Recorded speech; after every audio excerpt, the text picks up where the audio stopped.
بسم الله الحمد لله والصلاة والسلام على رسول الله وبعد. نرحب بكم جميعا إن شاء الله في هذا المؤتمر المبارك. والآن إن شاء الله نبدأ بموضوعنا إن شاء الله عن تأمين على الحياة ومدى إباحته للحاجة. وإن شاء الله في حول هذا الموضوع عندنا شيخان كريمان، دكتور جمال زربوزو ودكتور وليد المنيسي. إن شاء الله في البداية نأخذ الوقفة الأولى إن شاء الله، أو نبدأ مع الشيخ جمال زربوزو. Life insurance and the extent to which it is permitted in case of need. So that will be the first inshallah section. So start with Sheikh Jamal, and we already started late inshallah. Sheikh Jamal will talk for 30 minutes. And then after that, Dr. Walid al-Manisi inshallah for the remaining 30 minutes. So فليتفضل مشكورا Sheikh Jamal Zarabouz.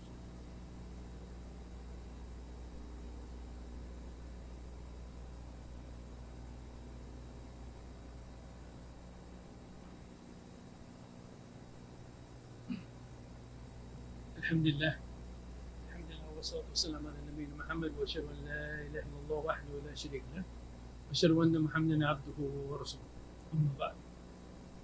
So first of all, as you see, the topic for this session is life insurance, and it's actually already been, the question of life insurance has already been touched upon in an earlier session. So I guess we're going to build upon that. And in particular, this is not my PowerPoint presentation, so I have to see what the brother Saleh has done for me. So in particular, there's a lot of, you hear statements many times where people say, where our shuyukh, for example, say that life insurance is haram or halal and so forth. But to know some of the, sometimes they make that statements without going into any of the details of how life insurance works. Right? They say, for example, it has gharar, it has riba, but there's not much information so people can see exactly why it is gharar, why it is riba, and why they come to the conclusion concerning the legality or the illegality of life insurance. So basically, inshallah, first of all, in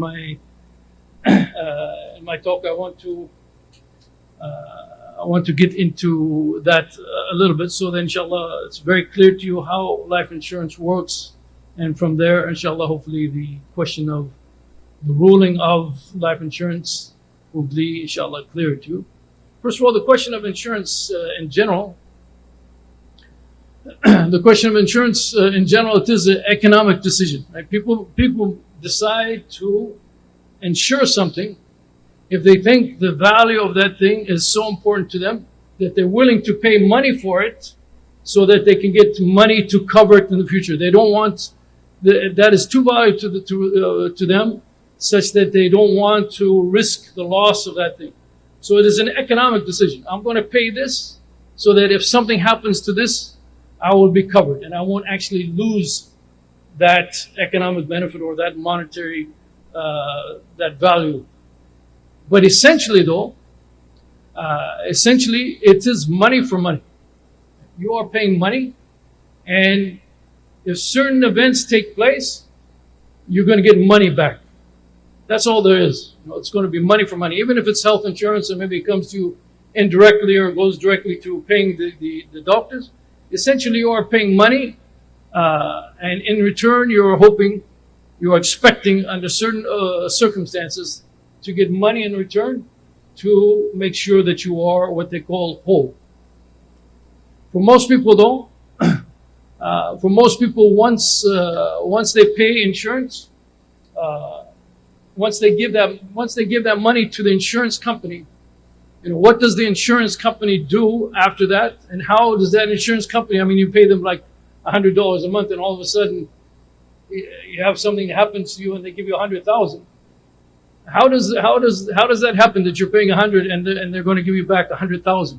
So for most people, it's like a black box. They just give them the money and they expect that if the events occur according to the contract, that they're going to get their expected amount of money in return.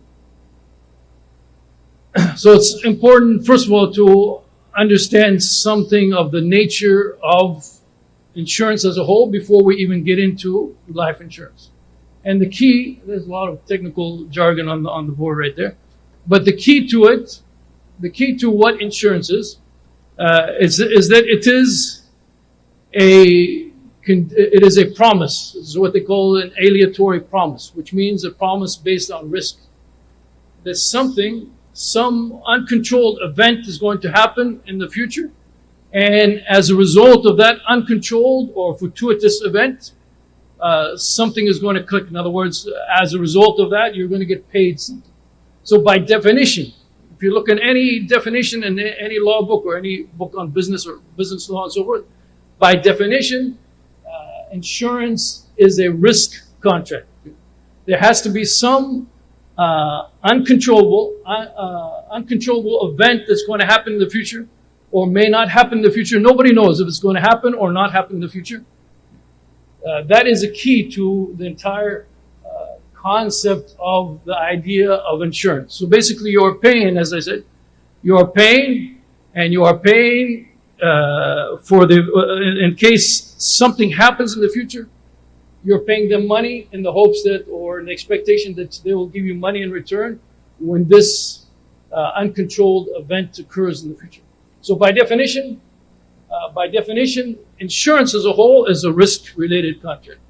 As I said, it's built into the definition. If you look at the second definition there, which is from a business law book, aleatory promise. Aleatory means it is risk.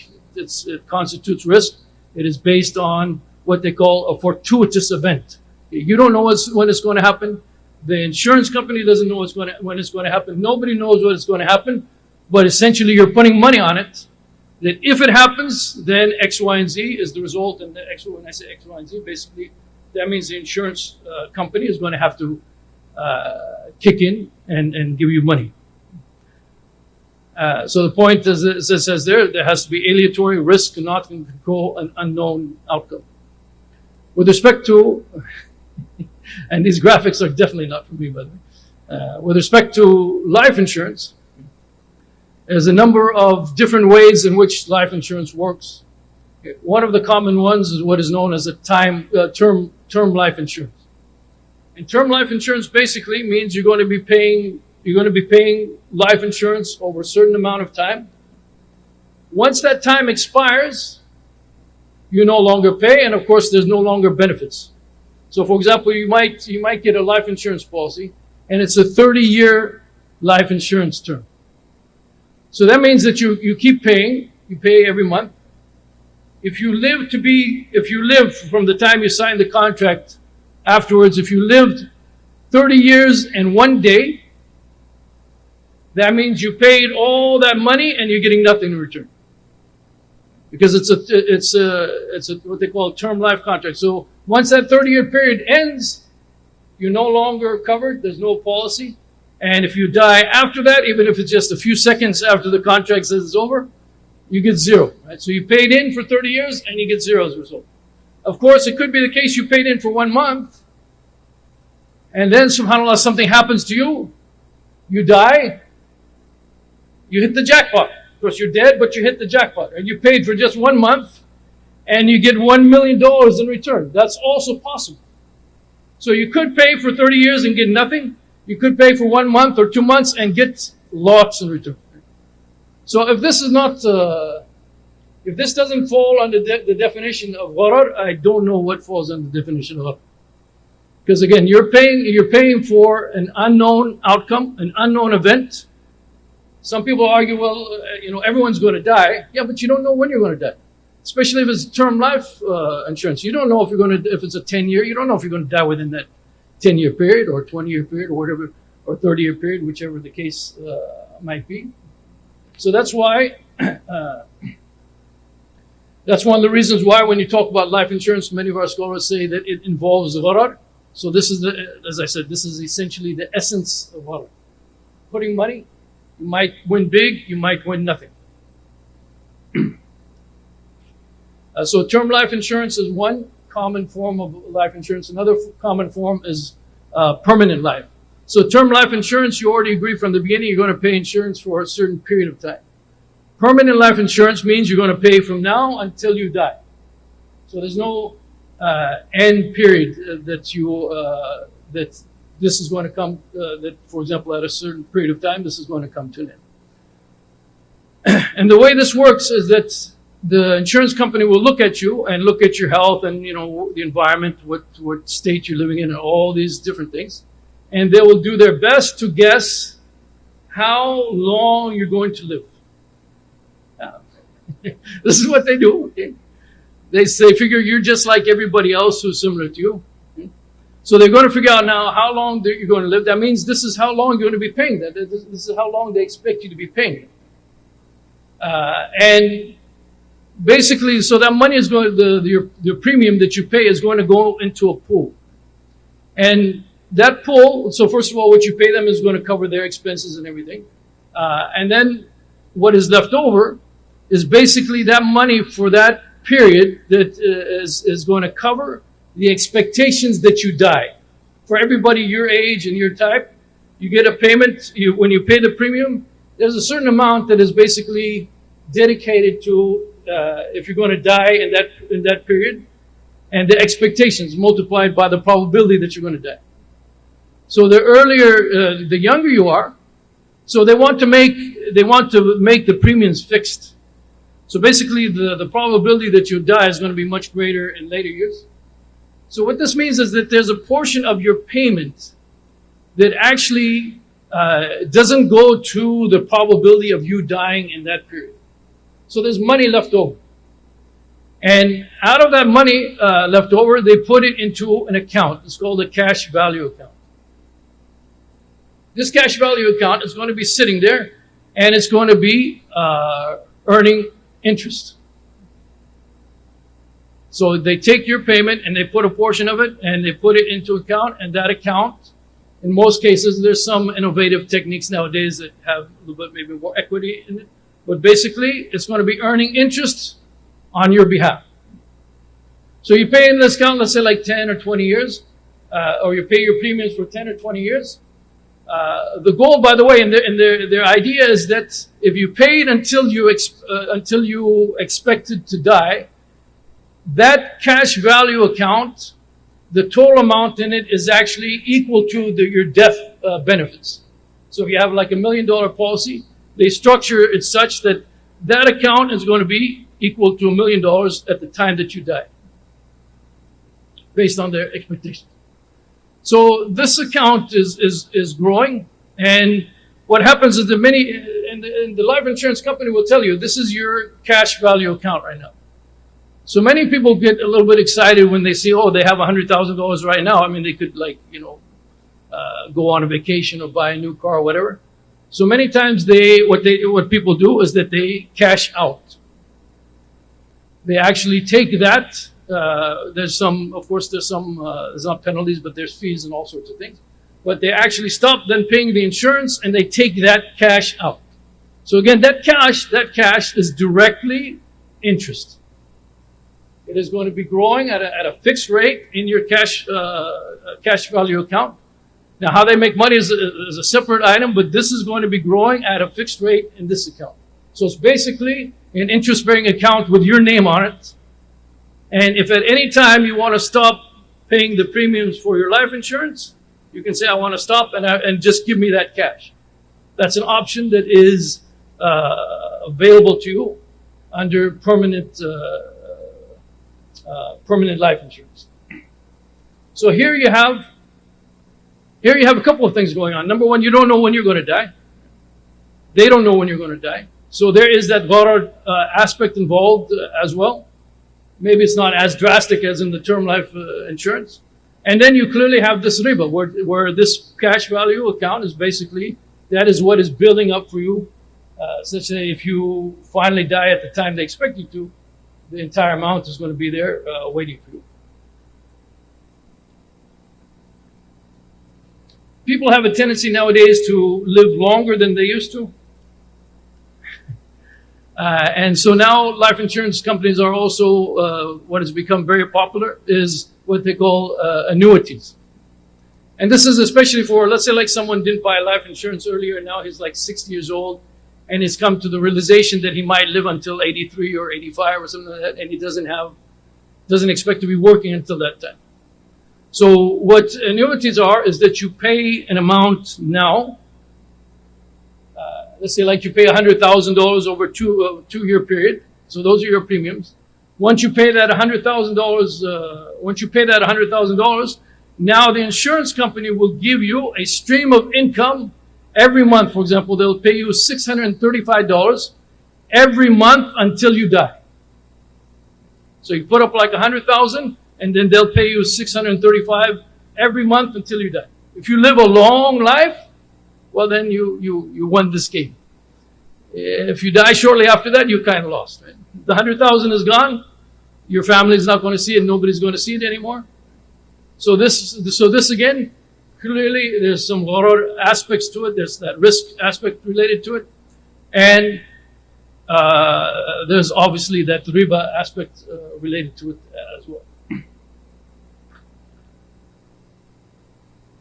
I apologize if I'm speaking a little bit quickly, but I know that, mashallah, the timing, these guys, I don't know what Salih did to them, but they're like so tough on the time that I want to make sure I finish the time. Essentially, by the way, how life insurance companies make money. So there's a lot of statistics going on. They do what they know is called underwriting. You have principles known as the law of large numbers, risk sharing, risk pooling, all that stuff going on. They also take your money, since they don't expect that they're going to be paying you for some time. They invest it mostly in, this is what is called a float. They invested mostly in interest-bearing bonds because they are basically dealing with other people's money, so they have to be careful about that. So they are investing your money, and they are making money off of it for themselves. But the important thing about those floats is that investment money that they have, according to some experts in the insurance industry, without those floats, the insurance companies would not be able to survive.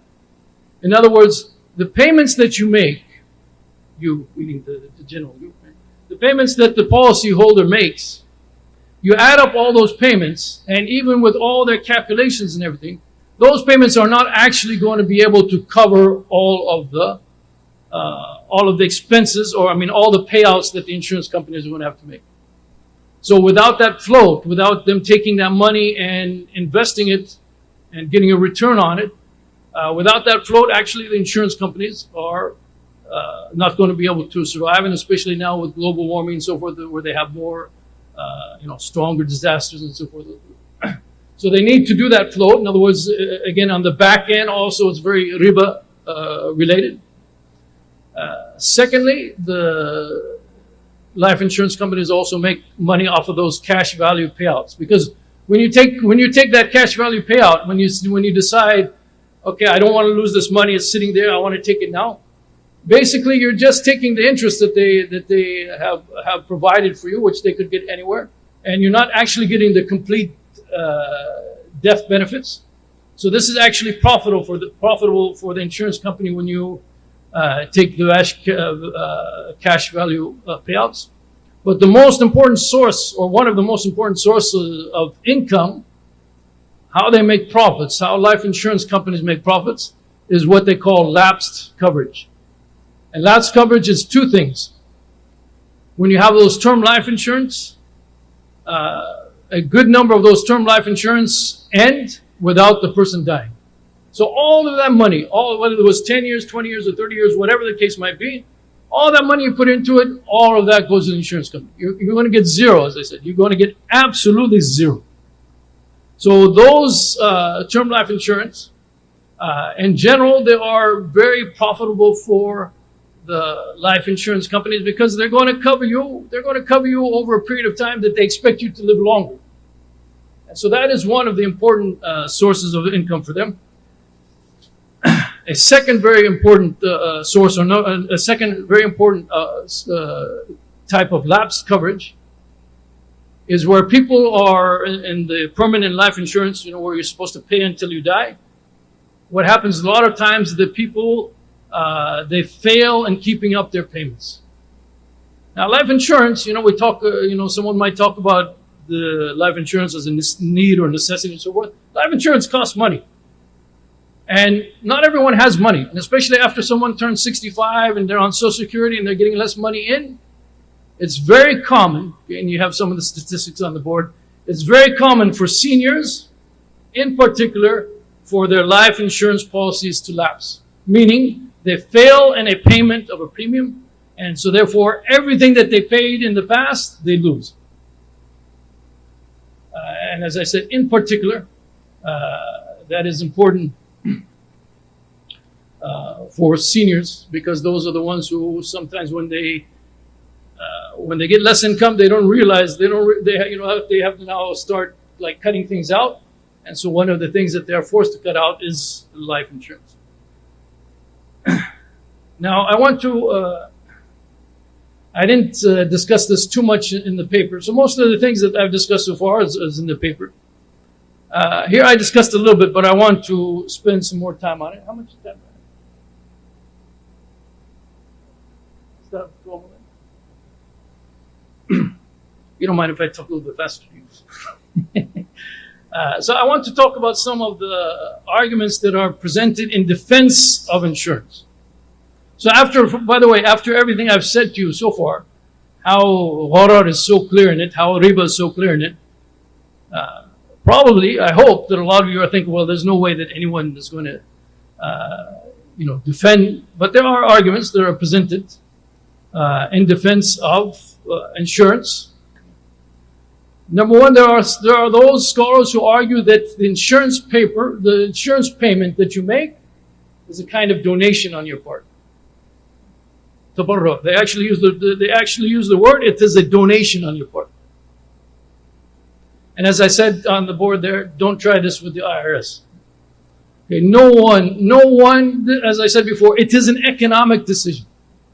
You are trying to cover some expected or loss that you don't want to face the risk for. You're basically shifting risk. When you get insurance, you are shifting risk from you to the insurance company, or trying to shift risk from you to the insurance company. I don't know, for example, anyone who gets, let's say, like car insurance or gets insurance on anything, and he says to himself, actually, I don't need this insurance, but maybe somebody can benefit from this insurance if I buy this insurance. Right? As I said, most people, once you pay that policy, it's like a black box. They don't know what's going on. They don't know that there's such a thing as risk pooling and risk sharing. For them, it's just, this is what I'm paying, and I expect returns under certain occasions. But as I said, it is clearly an economic decision. It is not a charitable act on the part of the one who is getting the insurance. Secondly, there's such a thing as the peace of mind argument. So what are you getting when you pay for insurance? So as I said, there's riba involved, there's gharar involved, but some people argue, well, that's not, yeah, that's there. But in reality, you are getting peace of mind. That's what you're getting. You're not just getting money. So in the beginning, I said you're getting money for money. So their argument is that you're not getting money for money. You're getting peace of mind. Okay? Now imagine, let me give you this scenario. There are some people who don't trust insurance companies very much, like myself. There are documented cases where insurance companies knew that they were liable, and yet they still fought those cases in the court. Now suppose someone doesn't trust insurance companies, but he pays for insurance. He pays for insurance for 10 years. And then after 10 years, he goes to the insurance company and says, you know what? I never trusted insurance companies. I've been paying you, but I never got peace of mind. So I would like all my money back.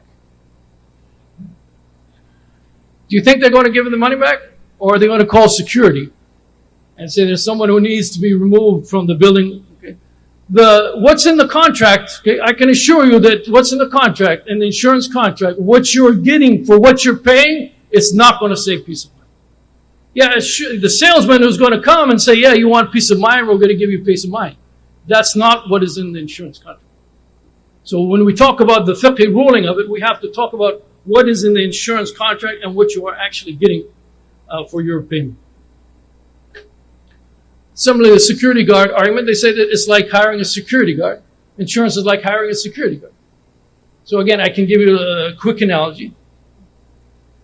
If you hired a security guard, imagine if you hired a security guard, and 1 week passes and nothing happens, and mashallah, you felt you had peace of mind that you had a security guard and so forth.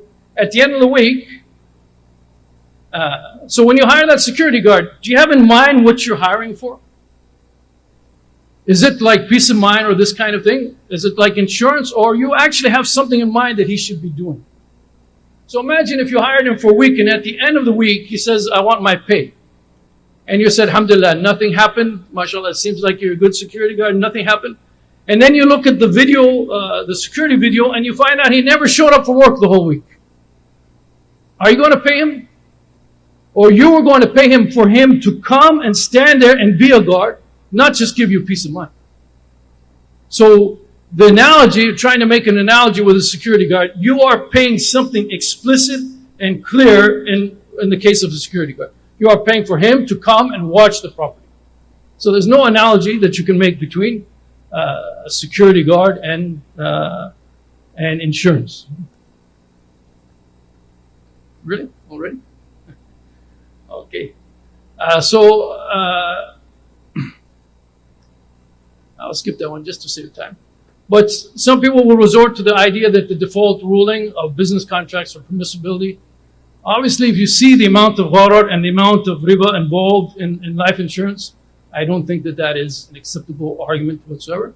Now, the question of invoking the law of necessity, again, this would probably be, it's difficult. The conditions for the laws of necessity are pretty strict. It would be pretty difficult to try to invoke the law of necessity in this case and say that you have something, for example, that is pending, that is threatening, because you don't know when you're going to die. You don't know when anybody's going to die. Even the breadwinner of the household may die after the wife is dead, after all the children are dead. You don't know. So it's very difficult to try to invoke the law of necessity here. Otherwise, the principle of need, and I guess with this I'll have to wrap up quickly. Brother Wahid is from the same city that I'm from. I don't want to anger him, so I'll try to wrap up quickly, inshallah. So principle of need maybe is also sometimes invoked. And in fact, if you read any book on life insurance, they talk about who needs life insurance. But they're talking about from a secular point of view. So for them, the one who needs life insurance is the one who's going to take a financial hit as a result of not having life insurance. Sometimes that financial hit can be pretty dramatic, and sometimes it is less dramatic. But the idea of a financial hit, that if you do something that, for example, if something happens, you might lose some money or you might be in a more difficult circumstances, not necessarily threatening your life.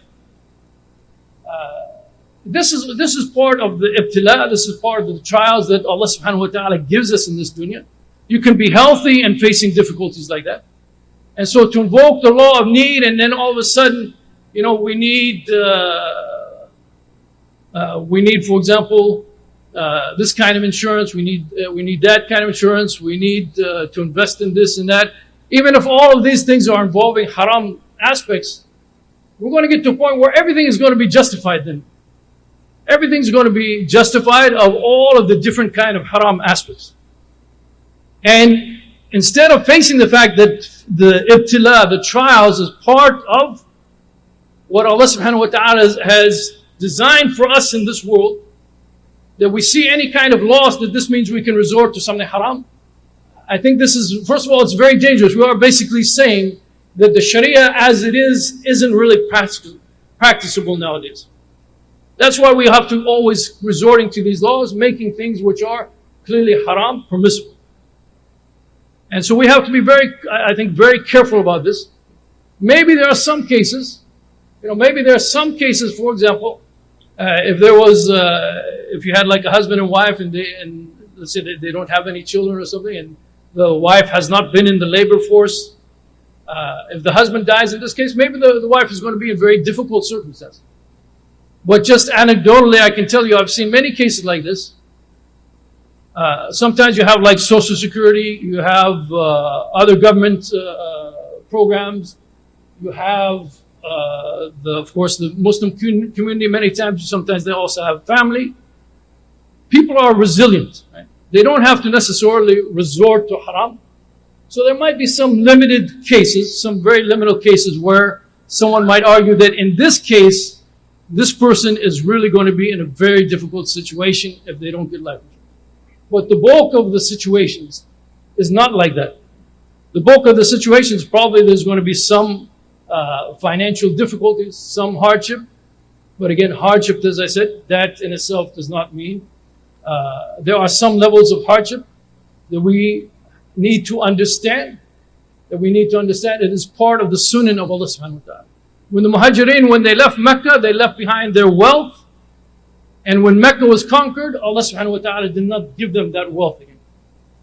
This is part of the sunnah of Allah subhanahu wa ta'ala, that sometimes we need to accept those trials and tribulations in this world. And finally, another anecdotal thing. So when I was a college student, so this reminded me, going through this life insurance reminded me of this. When I was a college student, there was a fellow Muslim student, and he says, I drink just enough beer to avoid getting kidney stones. So kidney stones can be very harmful, and it can be very dangerous. But I think most people would say, no, you're not going to resort to that. Maybe you're going to resort to other things, find other ways, and maybe understand that there are other ways of handling the problem than resorting to something that is clearly haram or problematic. And this is a point that again, as I said, there could be some exceptional cases where you might make the argument that this is exceptional. But in general, we have to be very careful about invoking these things when the practice, the issue is so clearly involved with riba and gharar. Wallahu a'lam wa barakallahu fiik. Wassalamu alaikum.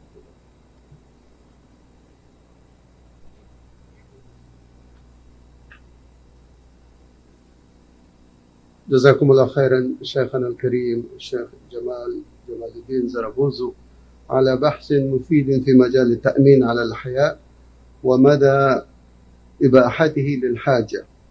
نسأل الله العظيم للشيخ دوام الصحة والعافية ونفع بكم الأمة إن شاء الله. والآن مع الشيخ الجليل الشيخ القراء الدكتور وليد المنيسي أن يلقي بحثه في نفس الموضوع، موضوع التأمين على الحياة. شكرا.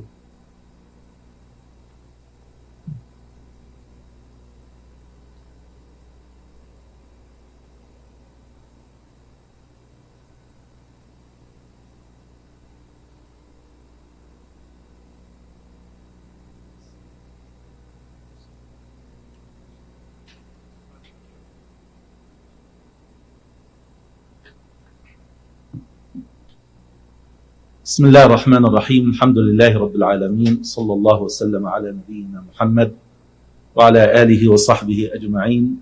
أما بعد، حديثنا أيضا عن موضوع التأمين التجاري على الحياة، ويعني أعرض في هذه الدقائق خلاصة ما ذكرته في بحثي، وكذلك خلاصة ما ذكره صاحبي الفضيلة، ما ذكره صاحب الفضيلة الشيخ الدكتور محمد الزحيلي وفضيلة الشيخ الدكتور معن القضاء، حتى يكون هناك تصور عام. يعني فضيلة الدكتور محمد الزحيلي يعني يذهب إلى تحريم التأمين على الحياة، وفضيلة الدكتور معن القضاء والعبد الفقير يعني يريان جواز التأمين على الحياة، فتجد يعني للحاجة والضرورة، فتجدون الأبحاث يعني تتوجه إلى هذا المعنى. وكان فضيلة الشيخ جمال زربوزو يعني عرض يعني حجج الفريقين، ولكن يعني كان ميالا إلى اتجاه التحريم. فإن شاء الله نعيد يعني طرح المسألة مع مزيد توضيح بحجة الفريق الآخر أيضا الذي يرى الإباحة، وهم يعني فقهاء أجلاء وعلماء كبار في العالم الإسلامي. الكلام هنا عن التأمين التجاري على الحياة. طبعا هناك تأمين تجاري وتأمين تعاوني، والفرق يعني واضح يعني إن شاء الله عندكم بينهما.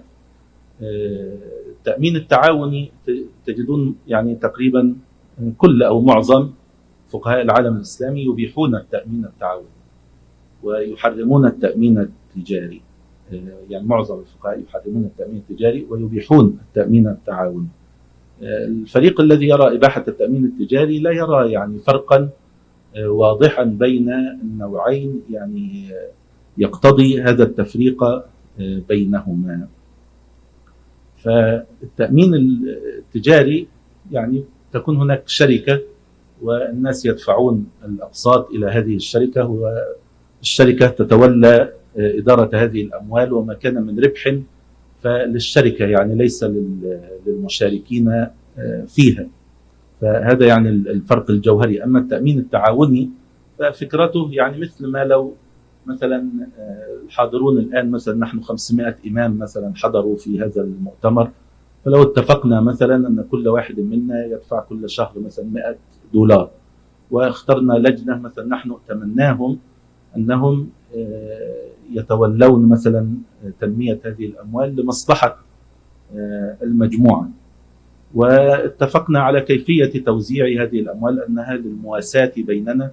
إذا واحد منا مثلا عنده ظرف وفاة أو ظرف ولادة طفل أو ظرف مرض أو كذا، يصرف له مثلا من هذه الميزانية هذا المقدار المعين. فالذين يبيحون التأمين التعاوني يقولون ما يدفع من الأقساط هو لغرض التبرع. يعني الآن نحن مثلا 500 إمام، أنت تدفع $100 مثلا شهريا أو سنويا أو حسب يعني الاتفاق. والله إن حل بك يعني ظرف واحتجت إلى المساعدة سيساعدك إخوانك من هذه الأموال.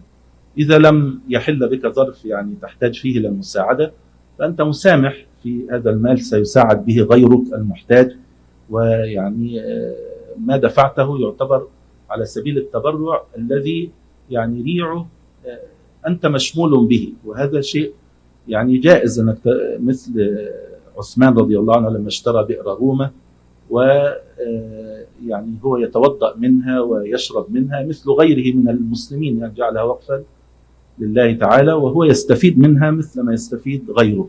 فليس معنى أن نتبرع لغيره أنه لن يستفيد، فأنت أيضا تنظر إلى أنك ما دمت من ضمن هؤلاء المتبرعين فأنت يعني ستكون من ضمن المستفيدين. ولكن إذا لم يحصل لك ظرف الحمد لله على العافية والسلامة، وأنت مسامح يعني فيما يأخذه إخوانك.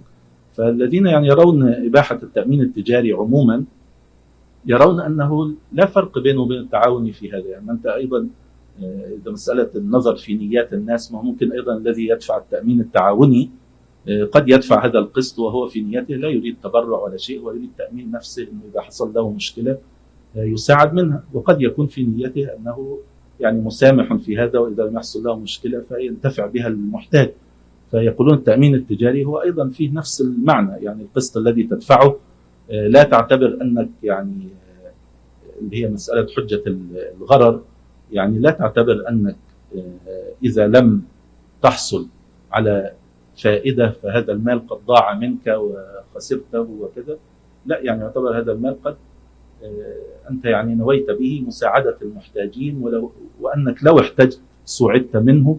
فإذا لم تحتج فيمكن أيضا استحضار هذه النية أنها لمساعدة المجتمع ومساعدة المشتركين. يعني أنت لا تتبرع لشركة التأمين. يعني أحيانا تصوير يعني بعض إخواننا المحرمين يقول لك أنت يعني تدفع القسط تتبرع لشركة التأمين أو تتبرع للحكومة وهي نقص تبرعات وهي كذا تتبرع للفقراء. لا، أنت ليس هذا هو القصد. يعني نفس فكرة التأمين التعاوني، أنت تتبرع للمشتركين معك في هذه المجموعة الذين يدفعون الأقساط لمساعدة من يحتاج من هؤلاء العدد المحصور الذين أنت واحد يعني منهم. طيب إن شاء الله نمر على المذكور هنا. هو أول شيء هو تعريف التأمين على الحياة، وهذا التعريف من فضيلة الدكتور محمد الزحيلي: عقد بين شخص وشركة أو مؤسسة تلتزم فيه الشركة أو المؤسسة أن تدفع إلى المؤمن له أو المستفيد الذي اشترط التأمين لصالحه مبلغا من المال أو إيرادا مرتبا أو أي عوض مالي آخر في حالة وفاة العاقد أو في حالة انتهاء مدة معينة نظير قسط أو دفعة مالية إلى آخره. طيب بالنسبة لحكم التأمين التجاري عموما، فمعظم الفقهاء المعاصرين ذهبوا إلى تحريم التأمين التجاري، ومعظم قرارات المجامع الفقهية بأغلبية آراء أعضائها ذهبت إلى تحريم التأمين التجاري. التأمين على الحياة هو نوع من التأمين التجاري، وكذلك يمكن أن يكون التأمين على الحياة جزءا من التأمين التعاوني كذلك. من حرم التأمين التجاري أكثرهم أباحوا التأمين الصحي، وأباحوا التأمين الإجباري على السيارات للضرورة والحاجة. طيب أنت الآن لما تيجي تسأل هؤلاء الذين يعني يحرمون التأمين، يعني هل يبيحون التأمين الصحي لعذر المرض، وأنه إذا أصابه مرض ويحتاج إلى المساعدة؟ يعني مثلا كثير ممن يحرم، أو يعني تقريبا كل من يحرم التأمين التجاري على الحياة هو يبيح التأمين الصحي. يقول لك الآن إذا مرضت والعلاج مكلف ولا تستطيع تكاليف العلاج فهذه يعني ضرورة أو حاجة. وكذلك موضوع التأمين الإجباري على السيارة هذا شيء مفروض عليك، وبدونه لن تستطيع أن تقود السيارة. فالفريق الذي يبيح التأمين على الحياة يقول لك ما هي أيضا هذه حاجة، وقد تكون يعني أهم. يعني الآن مسألة قيادة السيارة ليست يعني ليست ضرورة يعني تؤدي إلى الهلاك، يعني ليست ضرورة تؤدي إلى الهلاك لو بمعنى الضرورة يعني التي تبيح. لو ضيقنا معنى الضرورة في مسألة التأمين على الحياة نضيقها أيضا في مسألة التأمين الإجباري على السيارة. إذا هو يعني بهذا القدر من التحريم، إذا لا تشتري سيارة واركب مواصلات واركب تاكسي، وليس طالما شراء السيارة سيجبرك على هذا.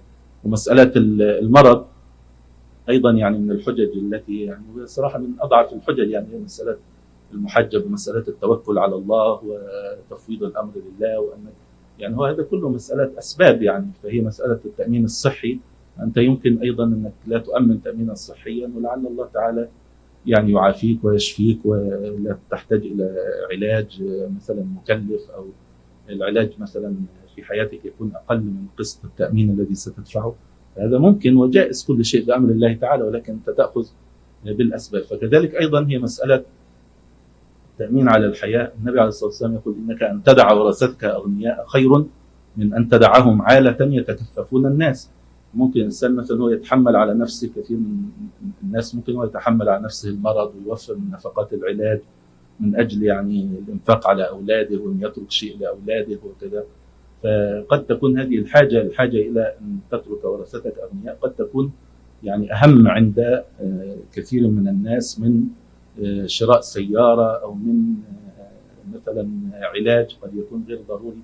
فالذي يبيح التأمين لأجل الصحة أو لأجل السيارة لماذا لا يبيحه في هذه الصورة؟ كذلك أكثر من حرم التأمين التجاري أباح للعامل والموظف الاستفادة من خدمات التأمين على الحياة وغيره إذا كانت الأقساط مدفوعة من صاحب العمل، وكان التأمين من ضمن مزايا وفوائد عقد العمل. يعني حجة هؤلاء في التفرقة يقولون أن الآن لا يوجد غرر، لأن ولا يوجد مقامرة. أن الغرر والمقامرة معناه أنك يعني تتراوح بين الغرم والغنم.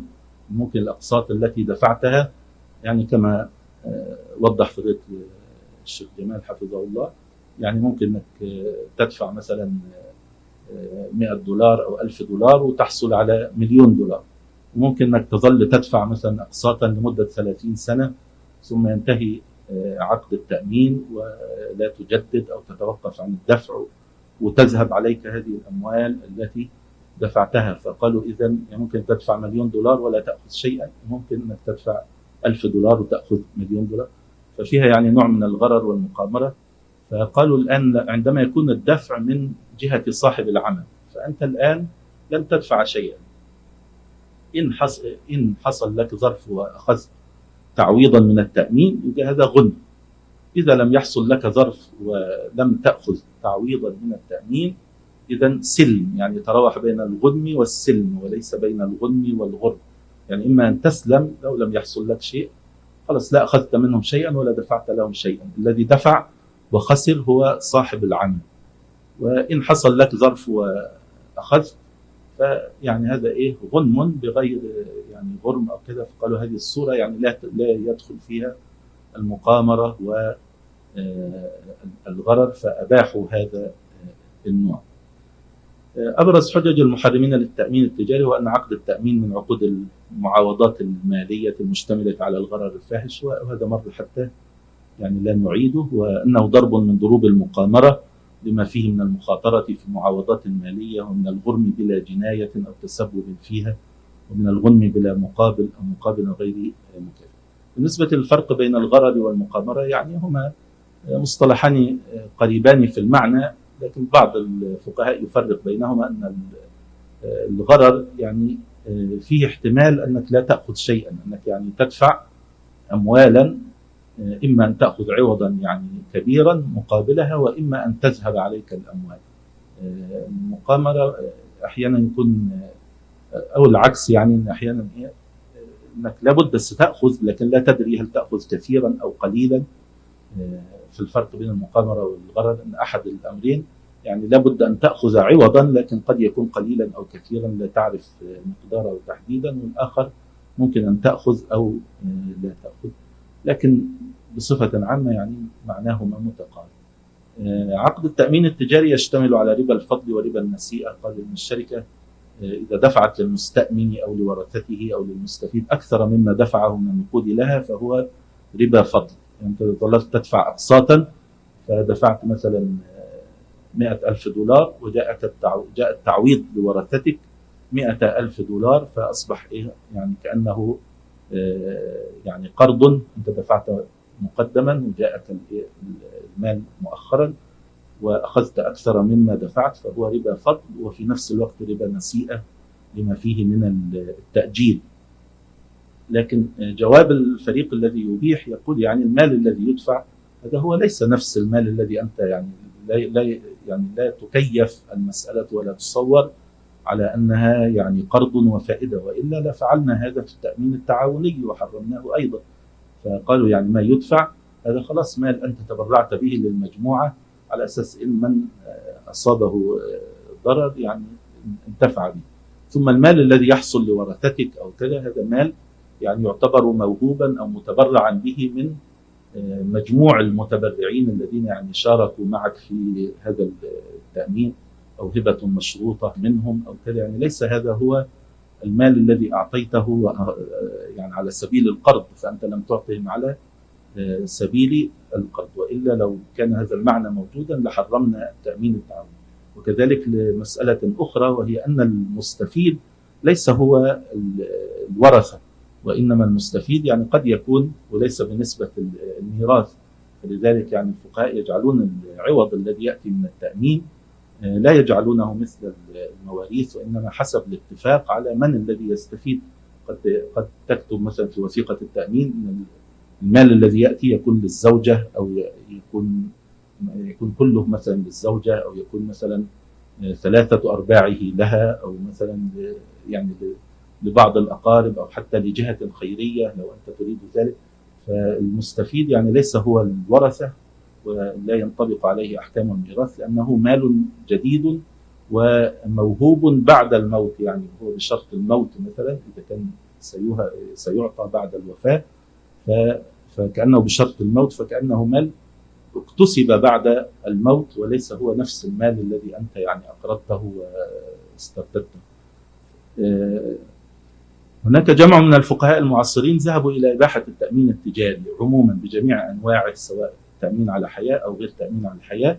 منهم الشيخ علي الخفيف من كبار علماء الأزهر، الدكتور مصطفى الزرقاء الفقيه الأردني المعروف، الدكتور نصر فريد واصل مفتي مصر السابق، الشيخ عبد الله بن عبد الرحمن البسام عضو هيئة كبار العلماء في السعودية ومن تلاميذ الشيخ ابن سعدي، والشيخ عبد الله بن منيع عضو اللجنة الدائمة للإفتاء في السعودية. فهؤلاء أباحوا التأمين التجاري بجميع أنواعه. ومجمع الفقه الإسلامي بالهند أباح التأمين على الحياة لرفع الضرر ورفع الحرج.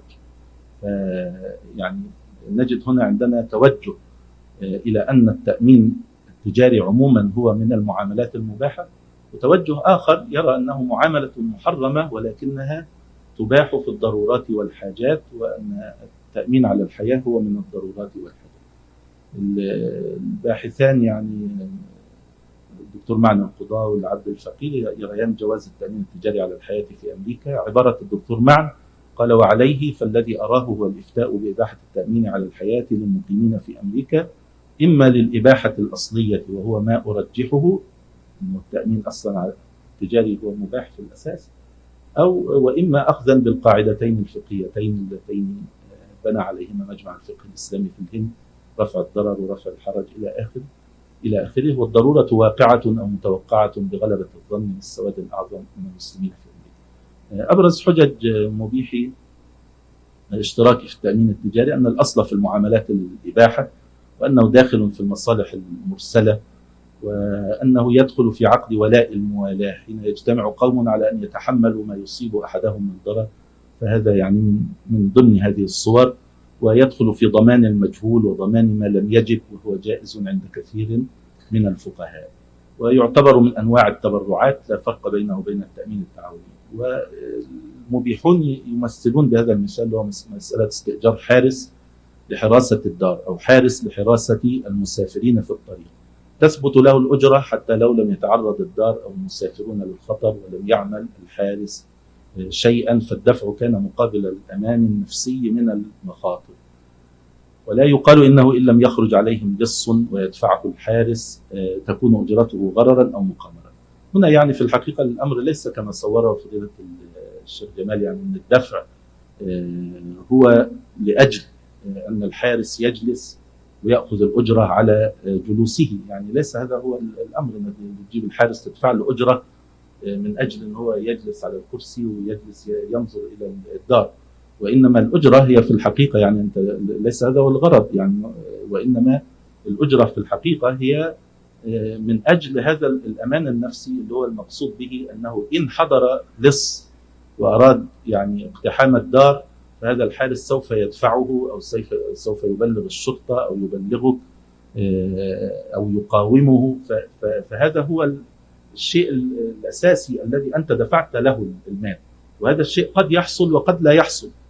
فهذا الذي يدفع مسألة الاحتجاج بالغرر، أنك دفعت مالا في التأمين وقد تستفيد وقد يذهب عليك المال. وفي الحقيقة لو أنت دفعت المال للحارس والحارس ظل جالسا طول اليوم ولم يأتي أي لص لاقتحام البيت، أنت في الحقيقة يعتبر المال دفعته لم تأخذ له مقابلا ماديا، لأن مقابل أن الرجل يضع كرسي ويظل جالسا عليه هذا ليس مقابلا يعني يستحق أنك تدفع عليه المال، ولكن أنت دفعت المال لأجل احتمال أنه قد يأتي لصوص فيدفعهم أو يبلغ الشرطة. فإذا لم يأتي لصوص لا تستطيع أن تقاضيه وتقول والله أنا دفعت لك عشان لو جاء لصوص ولم يأتي لصوص لا، هو الآن أنت دفعته يعتبر حصل لك يعني أمان نفسي، وهذا شيء يستحق الدفع في مقابله.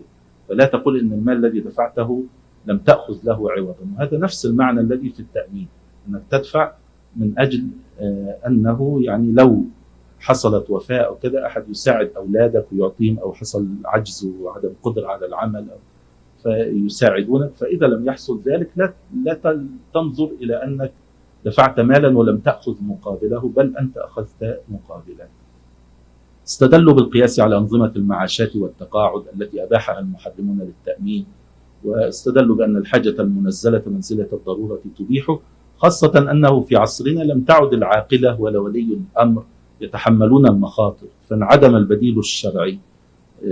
البديل الشرعي للتأمين هو أن الإنسان إذا مات أسرته ستتكفل بأولاده، ولي الأمر يعني يتكفل بأولاده وكذا.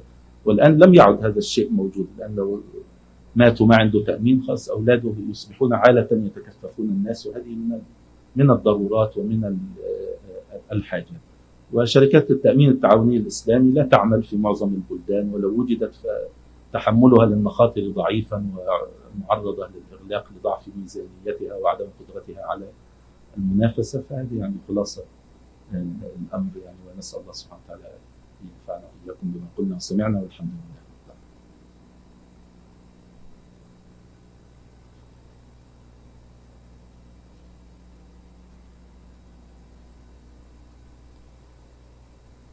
جزاكم الله خيرا شيخنا الجليل دكتور وليد المنيسي على عرض شامل لبحوث مختلفة وتوضيح آراء الباحثين المختلفين والمجامع الفقهية، فيهم من يبيح أو يميل إلى الإباحة إذا كانت للحاجة أو رفع الحرج، وفيهم من يحرم أو يميل إلى التحريم مع المناقشة لأدلتهم. جزاكم الله خيرا وحفظكم الله شيخنا. هذا الوقت كان عندنا إن شاء الله. بعد هذا حسب الجدول عندنا استراحة. We have a break 15 minutes, or I don't know if we take break or right away go to مناقشة.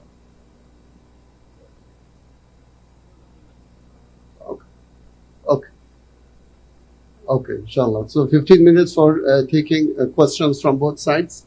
So if there are brothers on the right and brothers on the left, and also sisters, if they have questions, please stand up to the mic. And also the way we have the rules, so 90 minutes for the question and 3 minutes for the answers. 90 seconds, 90 minutes? Okay. Yes, brother, from there.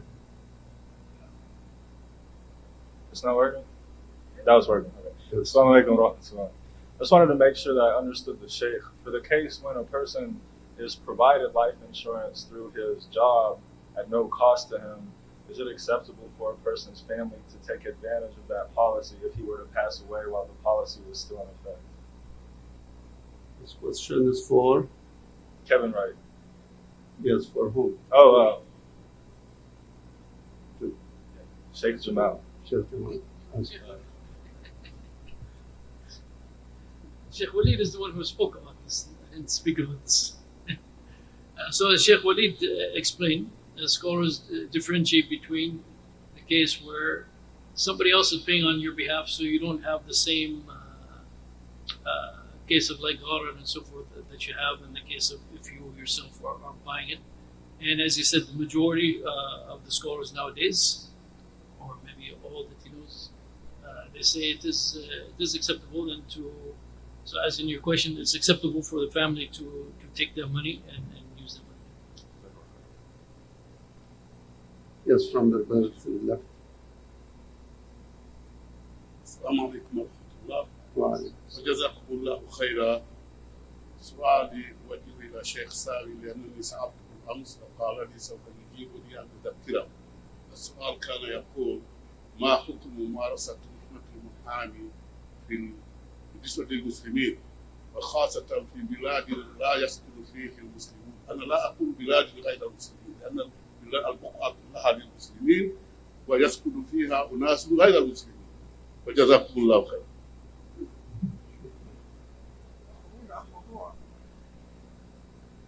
هذا إذا أذن إخواننا أو إذا أذن حبيبنا صاحب السؤال، عندنا لقاء مفتوح بعد هذا، لأن الأسئلة في هذه الحلقة حول التأمين، فلو استأذناك أن ترجع هذا السؤال إلى الحلقة القادمة فيها نقاش مفتوح فيستوعب هذا الأمر ويستوعب غيره. أمامنا 15 دقيقة فقط للإجابة على أسئلة التأمين. بارك الله فيك. سأكون سعيدا جدا أن أبدأ بالإجابة على سؤال هذا في الحلقة القادمة إن شاء الله. وعد.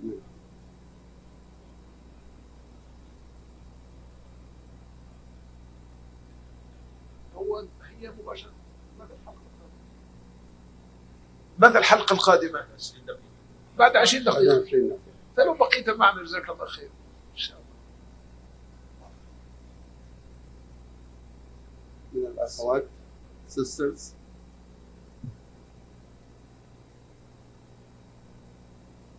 Okay. Brothers. السلام عليكم ورحمة الله. وعليكم السلام. So I have two questions إن شاء الله. السؤال الأول للشيخ صلاح الصاوي. عمر بن الخطاب في حالة تحريم الخمر قال اللهم حدا شافيا إما حلال أو حرام. سؤال الشيخ صلاح، نحن كل الفريقين بيقول إنه أغلب الفقهاء على التحريم أو الإباحة، بس سؤال الشيخ صلاح ما رأيه في هذه المسألة، هل هو على التحريم أم الإباحة؟ السؤال الثاني وهو إذا كان مثلا الشخص أخذ أو he has life insurance ويعلم أنه حرام ثم مات والزوجة مثلا علمت أنه أخذ أو كان مثلا مشترك في تأمين الحياة، هل يصح لها أن تأخذ المال من باب المال من قاعدة المال لا يحرم مرتين؟ Was that clear? The second question. ان شاء الله يكون كلير، وما كانش كلير تعمل له كلير ثاني ان شاء الله.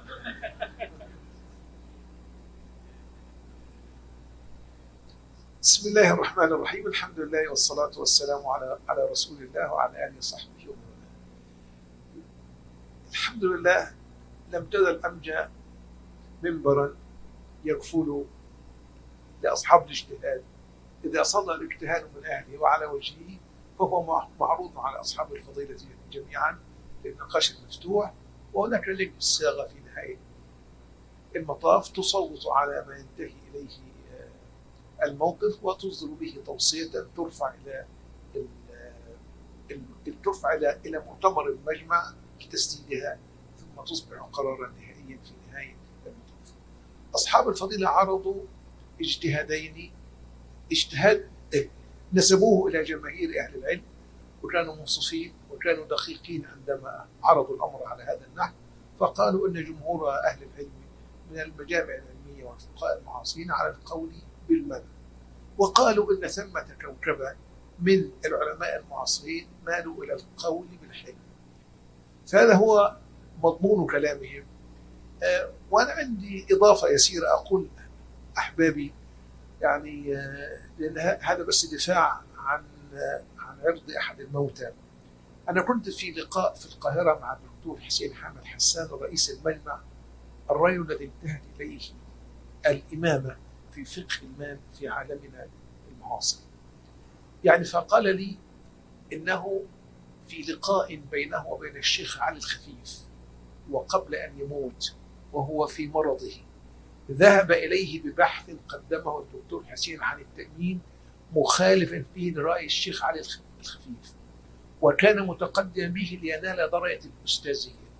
فالدكتور علي الخفيف قبل بحثه وأعطاه الأستاذية، قالوا يا شيخ حسين لقد رجعت عن قولي في التأمين إلى قولك. هذه شهادة للتاريخ، مش هتلاقيها في الكتب، هتلاقيها تأخذها من أفواه الثقات المعاصرين الأحياء. وأنا كنت في القاهرة قبل حوالي شهر وسجلت هذه الشهادة تسجيلا مكتوبا. الشيخ علي الخفيف لا ينبغي بعد هذه الشهادة أن ينسب إليه القول بحل التأمين، وقد قال وهو على فراش مرضه الأخير يا دكتور حسين لقد رجعت عن قولي في التأمين إلى قولك، ورقاه لدرجة أستاذ في الشريعة ببحث قدمه له حول موضوع التأمين.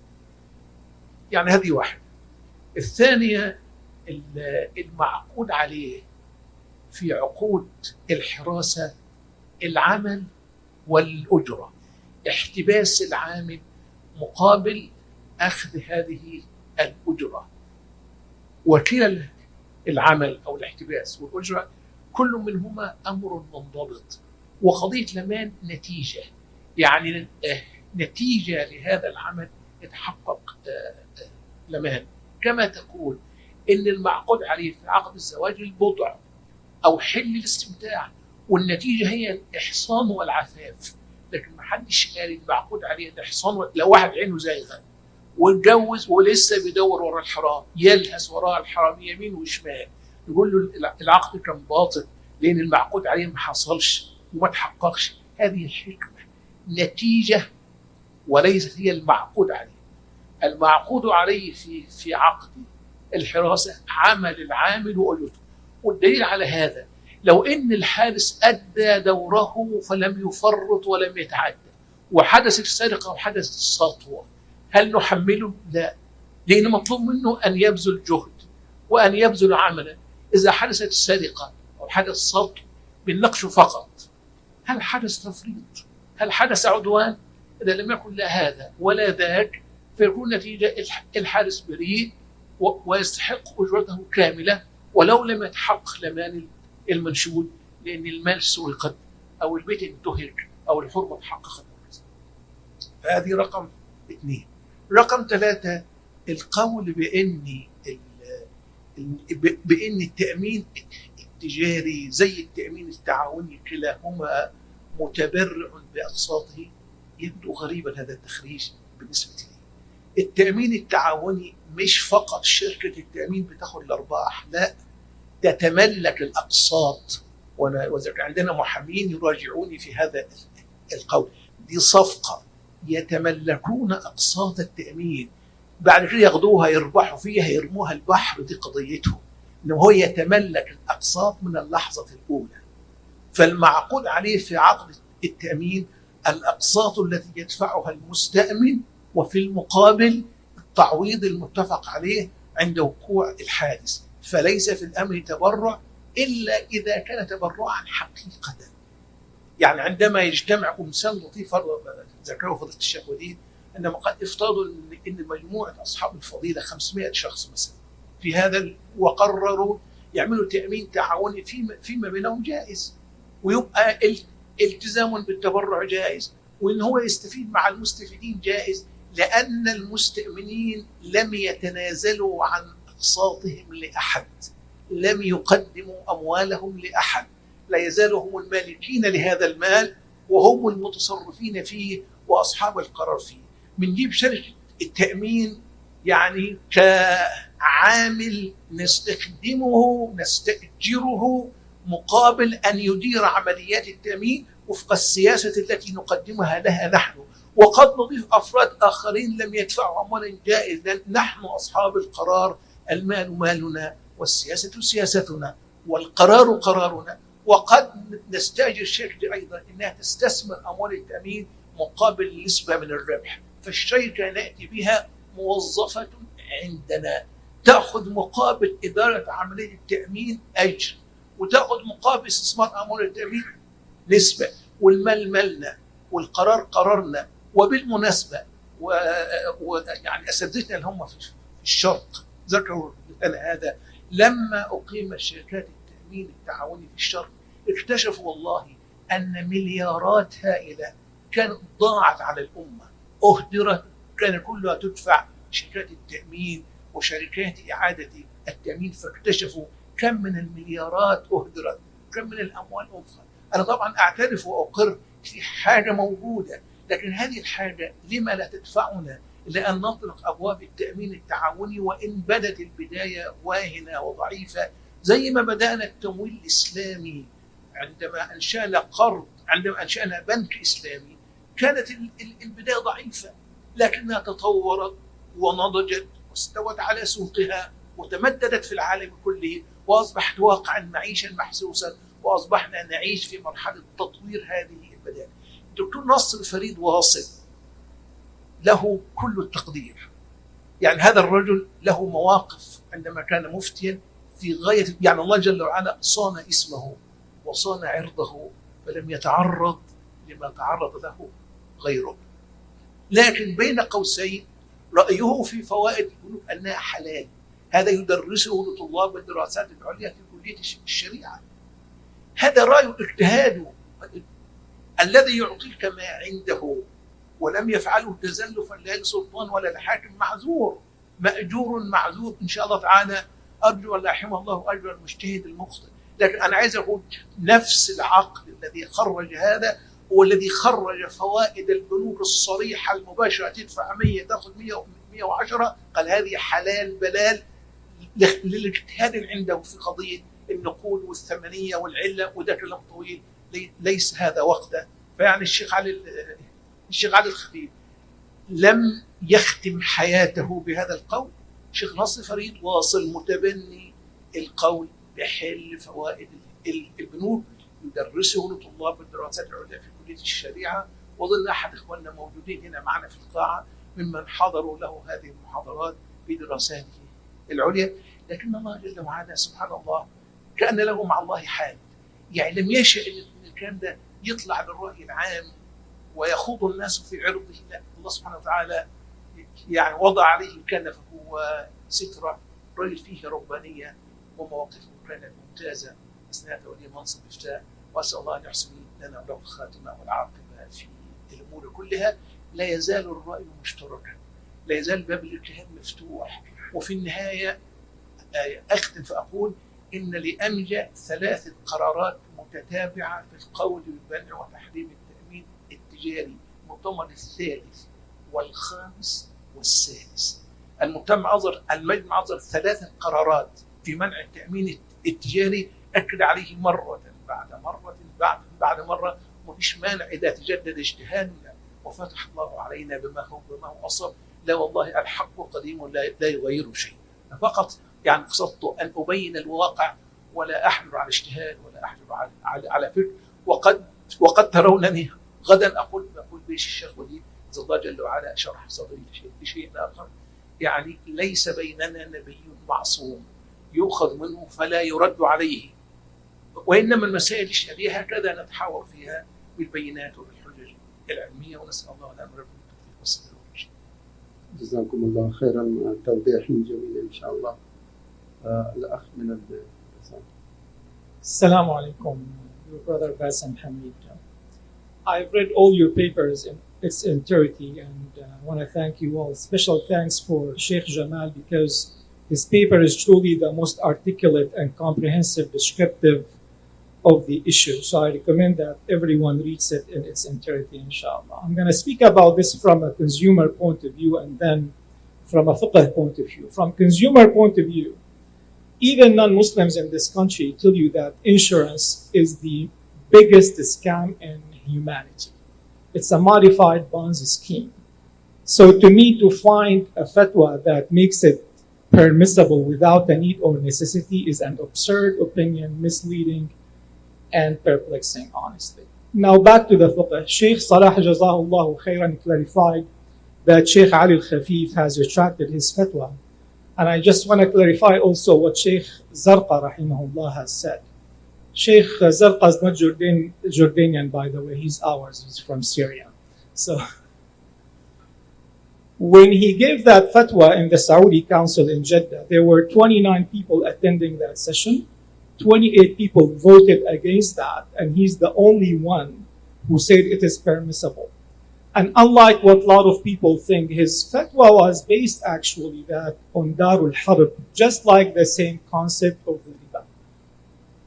The scholars where I studied, alhamdulillah, are the closest friends of Sheikh Zarqa, and that was his opinion that is not disclosed.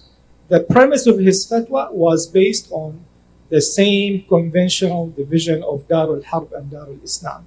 So his opinion should not be in any way used to validate the permissibility of insurance. Back to the gharar. The gharar concept, conventionally what the fuqaha have discussed before, does not apply to this. Because this gharar actually is not probable, it is certain. Your softwares now calculate with 100% certainty that the company will always be a winner and the rest of the insured are always losers. Yes, on an individual basis, someone could be compensated, but as a collective customer client, the insurer is always a winner and the insured is always a loser. And now I find honestly the analogy of the guard as an amusing analogy because it does not apply here. You're paying for deterrence actually, you're paying for the prevention besides habs al-waqt that Sheikh Salah has talked about. As an employer, as a person who's obligated to deal with insurance, I deal with it firsthand, with insurance firsthand. I tell you, anyone who understands what insurance is honestly would realize that it's just nothing but a scam.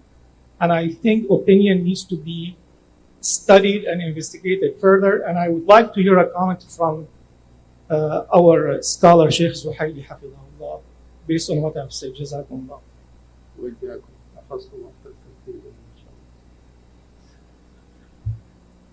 Was that 90 minutes? Will break? Okay. So inshallah, if there's any comments, في تعليق إن شاء الله على ما هو تعليق كان له تعليق. طيب بعد أن نرجع إن شاء الله نأخذ راحة أو استراحة ل10 دقائق إن شاء الله. جزاكم الله.